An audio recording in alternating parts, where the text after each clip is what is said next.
Hi viewers, எல்லாருக்கும் வணக்கம்.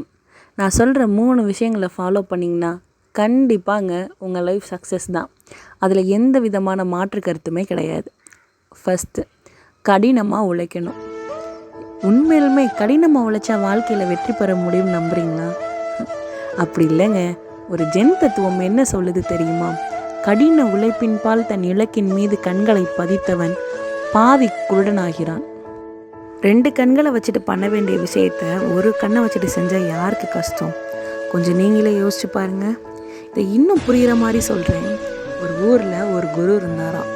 அவர் சகல விதமான வித்தையும் மாணவர்களுக்கு கற்றுக் கொடுத்துட்டு இருந்தாராம். அப்போ அங்கே புதுசாக சேர்ந்த மாணவன் ஒருவன் அந்த குரு கிட்ட போயிட்டு, எனக்கு எல்லா வித்தையும் கற்றுத்தர முடியுமான்னு கேட்டாராம். உடனே அந்த குரு, எல்லா வித்தையும் உனக்கு 10 வருஷத்தில் கற்றுத்தரேன்ப்பா அப்படின்னு சொன்னாராம்.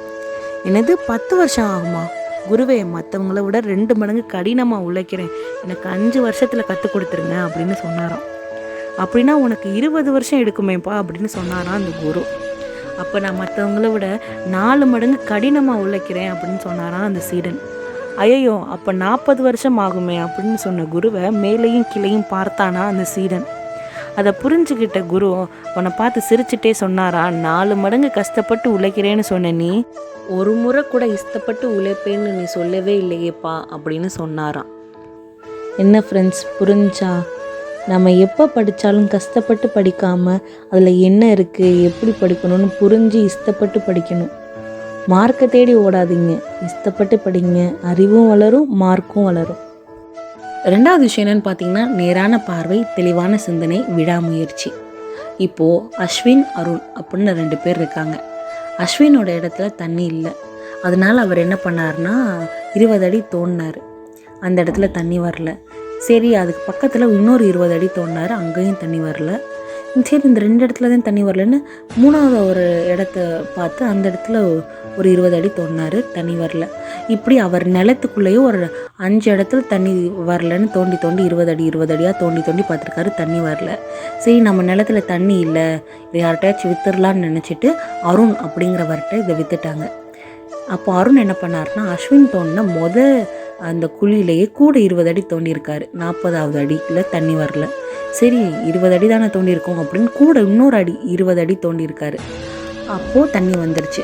இப்போ அருண் வெறும் 40 அடி தான் தோண்டியிருக்காரு, அவருக்கு தண்ணி வந்துருச்சு. ஆனால் அஸ்வின் எவ்வளவோ இடத்துல 20 தோண்டினாரு, ஆனால் தண்ணி வரல.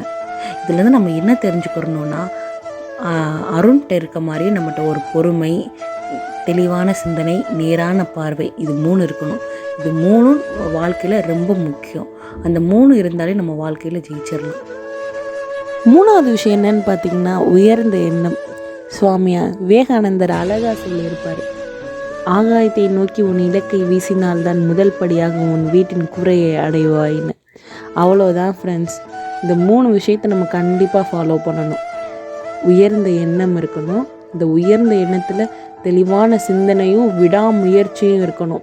அந்த முயற்சி கஷ்டப்பட்டு இல்லாமல் இஷ்டப்பட்டு இருக்கணும். இது 3ஐயும் நீங்கள் செஞ்சீங்கன்னா உங்களோட வளர்ச்சியை நீங்களே பார்ப்பீங்க. எல்லாருக்கும் நன்றி.